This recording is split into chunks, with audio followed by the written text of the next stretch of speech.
一名男子半夜闯入了福利院，用一把利刃对残障病人展开了屠杀，最终导致19人死亡，26人轻重伤。而他被捕之后不仅没有悔过，而且还露出了诡异的笑容。他认为没有自理能力的残疾人和老人都是社会的累赘，没有任何价值，而他所做的一切都是为了让这个国家强盛起来。他的这种反人类的想法当然不会被大众所接受。这次事件也被认为是日本战后最严重的杀人案件。大家好，我是海岩，今天我们来讲金九井山百合园事件。案件发生在日本神奈川县的相模原市，这里有一所残障人士的福利院，名字叫金九井山百合园。案件就发生在这里。凶手的名字叫直松胜那么他为什么对残障人士如此的仇恨呢？事情还得从1990年说起。1990年1月20日直松胜出生在日本的东京，父亲是一名小学老师，母亲是一名恐怖漫画家。之后一家人搬到了相模原市，和一般的家庭一样，过着普通人的生活。直松胜小时候性格开朗，脸上总是带着笑容，和同学们的关系也很好，邻居们都说他是一个懂得礼貌的好孩子。初中的时候直松胜比较叛逆，爱运动，调皮捣蛋，虽然成绩一般但是还是考上了大学。直松胜从小就立志要成为像爸爸一样的小学老师，但是在大学3年级的时候发生了变故。直松胜开始使用违禁药物性情大变，脾气变得暴躁。后来又做了双眼皮和隆鼻的手术，改变自己的样貌，还染了黄毛，并且开始给自己纹身。这样的形象距离小学老师是越来越远，看起来更像是一个小混混或者是黑帮的不良分子。直松胜放飞自我这个父母也管不了他，无奈父母就搬了出去。从此直松胜就一个人单独生活在那个房子里。2012年直松胜大学毕业之后考取了教师资格证，但是他并没有成为一名小学老师，而是在一家物流公司里工作。在这家物流公司干了半年之后又辞职了。2012年12月1日直松胜在金九井百合园福利院应聘当时他告诉面试官说，残障人士很可爱照顾残障人士是一份天职等等等等就是说自己多么喜欢这份工作。最终直松胜被应聘为临时工，第2年因为表现良好提拔为正式的员工。金九井山百合园1964年成立的，多年来很多身心残障人士生活在这里，由这里的护理员来照顾他们的起居。园区的面积大概是3万多平方米，园区的北面是2栋住宅楼，当时总共有157名残障者住在这里。除了住宅楼之外园区还有体育馆、游泳池等等其他的设施。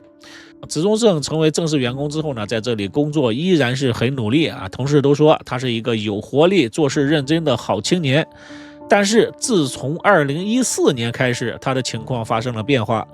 直松胜因为对这里的残障者肢体和语言暴力以及工作态度等等这些原因，多次被领导约谈。2016年2月，直松胜在福利院里工作了3年之后主动辞职。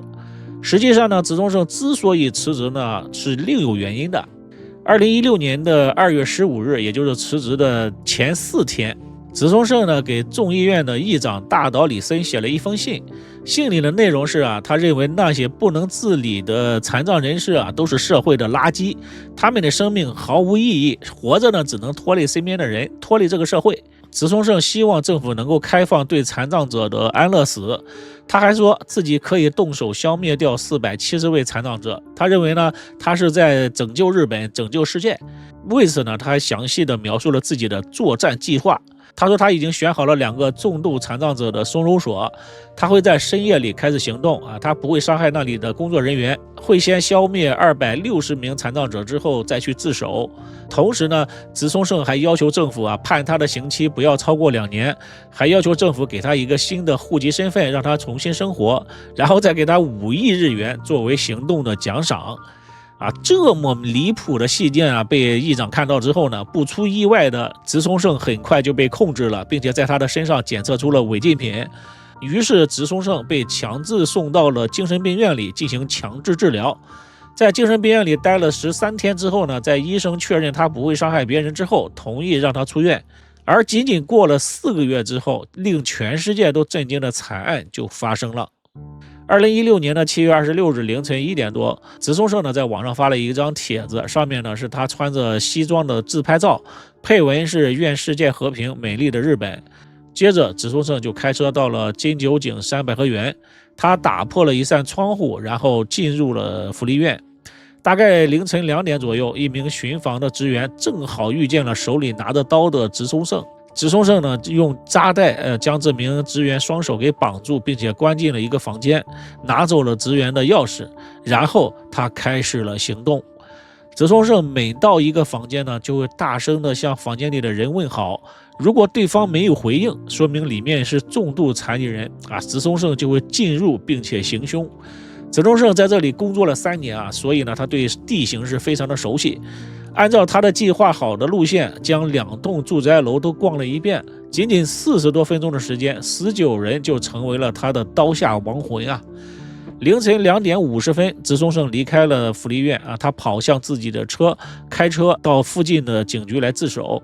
等警察赶到案发现场的时候，被惨烈的现场给震惊了。有老警察说干了一辈子警察也没有见过那样的场面。同时呢救护车也赶到了现场，开始对受伤的人进行救治。天亮之后，各家媒体纷纷赶到现场，这起针对残疾人的屠杀震惊了全世界。第二天，法医就确认了受害死者的身份，其中10位女性，9位男性，年龄最大的70岁，年龄最小的只有19岁。由于受害者家属要求保密，警方呢并没有公布受害者的名字和照片为什么要保密呢？后面我们会解释的。植松胜被捕之后呢，他表示是受到了希特勒T4行动的启发。所谓的T4行动呢，是在2战时期希特勒提出的无价值生命的灭绝计划，将身体残疾或心理精神疾病的成人或儿童集中到一个地方，然后进行清洗。根据统计呢，从1939年到1945年被清洗的人数不低于20万人，这完全是反社会反人类的大屠杀呀。而这个臭名昭著的T4行动呢，却被植松胜奉为拯救日本、拯救人类的方法。日本呢，在1948年到1996年曾经实施过优生保护法对于身心障碍人士或者患有遗传疾病的这些人实施强制的绝育手术不让你生孩子了。该法案呢，在1996年废止这个违背人性的法案导致了数万的受害者遭到绝育或者是非人的对待。直到2024年，日本最高法院判决该法违宪并且要求政府赔偿受害者。可想而知，在2016年案发的时候呢，整个日本社会的风气对于残障者来说是并不友好的。很多残障者的家人并不会让亲朋好友知道家里有一位残障者，他们甚至为此感到羞愧，这也是受害者的家属不愿意公开身份的原因。直到2020年，一位受害者的母亲公开了女儿的名字和照片。19岁的女孩美凡呢，是案件中年龄最小的受害者。美凡的母亲表示女儿是一条宝贵的生命，女儿曾经在这个世界上生活了19年，她有自己的名字，不应该用代号来代替。覚えててくれたら、こんな可愛い子が19年間、生きてたんだよっていうのを伝えたかったので、私のせいじゃないってみんな言ってくれるんですね。もう分かってるんですけど、どうしても消えなくって。除了美凡妈妈之外呢，尾野一世的父母也公开了自己和儿子的身份。尾野患有自闭症和智能障碍。案发的时候呢，尾野身中多刀疼痛难忍，但是他还是走出了房间，帮助被绑住的护理员拿到了手机，并且报警。可以说，如果没有尾野的帮助伤亡的人数很可能还会增加。事发之后呢，尾野的父母在采访当中表示他们以儿子为荣，残障者也是一条生命，希望社会能够重视残障者的权益。2020年1月8日，日本横滨地方法院对此案进行了审理。法庭上呢，植松胜突然用嘴咬住了自己的小拇指他说呢要用这种方式来向受害者的家属谢罪，结果呢被保安给按住，并且拖出了法庭但是呢这个案子还是要审理的。辩证双方争论的重点是植松胜作案的时候精神是否正常。辩方律师坚持说这植松胜有精神病，案发时呢还服用了违禁药物，作案的时候头脑并不清醒，应该判他无罪。而植松胜自己坚持说自己并没有精神病，他坚持说残障者不能算是人，杀掉他们呢不算是犯罪他还说自己为了拯救日本才做的案，法院应该判他无罪。他的这种说法呢，引起了在场受害者的家属的愤怒。2020年的3月16日，法庭宣判植松胜死刑植松胜当庭表示不会上诉。2022年植松胜又不想死了，申请法院重审，但是呢，在2023年的4月，他的请求被驳回。2024年12月4日，突然传来消息植松胜在监狱里和一名女子结婚了。这名女子呢叫上松义，她还参加了很多的综艺节目。在节目当中呢，上松义还展示了植松胜在监狱里的画的画。心狠手辣的杀人狂魔，在他的心里呢，却是温柔体贴、帅气逼人的超级英雄。消息一出呢，震惊了所有人，人们都不太理解为什么一个好好的女孩会嫁给一个死刑犯。你说他们是真爱吧？他们没有见过几次面你说他们不是真爱吧？一旦执行死刑的话，这个女孩就守寡了。不得不说呢，日本真的是一个神秘的国家。